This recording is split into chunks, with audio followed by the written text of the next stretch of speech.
Cristiano রোনালদোর ফিটনেসই যেন football বিশ্বের কাছে সবথেকে বড় বিষয়। 40 পেরিয়ে গিয়েও নিজেকে আল নাসের ও জাতীয় দলে যেভাবে ধরে রেখেছেন তাতে অনেকেই ধারণা করছেন 2026 বিশ্বকাপ রাঙাতেই পর্তুগিজ মহাতারকার এই কঠোর সাধনা। তবে পর্তুগাল কোচ রবার্তো মার্তিনেজ মনে করেন রোনালদোর মূল শক্তি কেবল তার ফিটনেসেই নয়, বরং আছে আরও 3টি বিশেষ স্তম্ভ।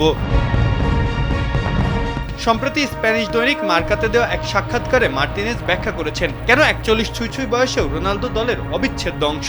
তার মতে CR7 এর সাফল্যের পেছনে রয়েছে প্রতিভা, অভিজ্ঞতা ও অনন্য মানসিকতা। মার্তিনেজ বলেন সে নিজেকে সবসময় চাপের মধ্যে রাখে, সেরা হওয়ার এই ক্ষুধাই দলের অন্যদের মাঝেও ছড়িয়ে পড়ে, যা সংক্রামক। 30 ম্যাচে 25 গোলই প্রমাণ করে মাঠে তার অবদানটা ঠিক কতটা বিশাল।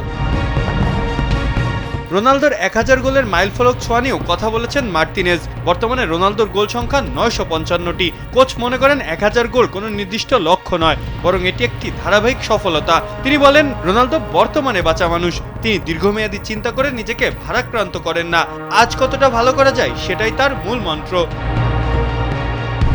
উল্লেখ্য 2026 বিশ্বকাপে পর্তুগাল খেলবে গ্রুপ কে-তে, যেখানে তাদের প্রতিপক্ষ কলম্বিয়া, উজবেকিস্তান। ইন্টার কনফেডারেশনের প্লে অফ থেকে উঠে আসা একটি দল। আগামী 17 জুন নিজেদের প্রথম ম্যাচে মাঠে নামবে পর্তুগাল। মাহফুজ আহমেদ, কালবেলা।